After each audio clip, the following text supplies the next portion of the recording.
നമസ്കാരം. ഞാൻ ഇന്നിവിടെ പറയാൻ പോകുന്നത് ഒരു കാക്കയുടെയും ഒരു കുറുക്കൻ്റെയും ഒരു കഥയാണ്. ഒരിക്കൽ ഒരു കാക്ക ഒരപ്പ കഷ്ടം പിടിച്ച ഒരു മരച്ചില്ലയിൽ ഇരിക്കുകയായിരുന്നു. അതുവഴി ഒരു കുറുക്കൻ വന്നു.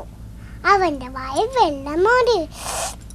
എങ്ങനെങ്കിലും ആ അപ്പ കഷ്ണം തട്ടിപ്പറിച്ചെടുക്കണം.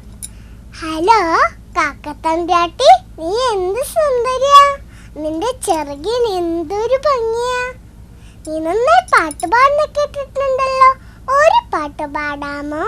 അതെല്ലാം വിശ്വസിച്ചുള്ള വിട്ടയായ കാക്ക ഒന്നും കൂടി ഞെളിഞ്ഞിരുന്നു. അപ്പൊ കുറുക്കൻ പറഞ്ഞു, നിന്റെ പാട്ടൊന്നും കൂടി കേട്ടോട്ടെ. കാക്ക പാടാനായി വായി തുറന്നു. അപ്പകഷ്ടം താഴെ വീണു. ഓടിച്ചെന്ന കുറുക്കൻ ആ അപ്പകഷ്ടം എടുത്തോണ്ട് ഒരു മൂളിപ്പാട്ടും പാടി അവിടെ സ്ഥലം വിട്ടു. കാക്കയ്ക്കാണെങ്കിലോ സങ്കടം വന്നു. കൂട്ടുകാരെ, ഇതിലൊരു ഗുണപാഠമുണ്ട്. വെറുതെ പുകഴ്ത്തുന്നവരെ വിശ്വസിക്കാൻ പാടില്ല. നന്ദി, നമസ്കാരം.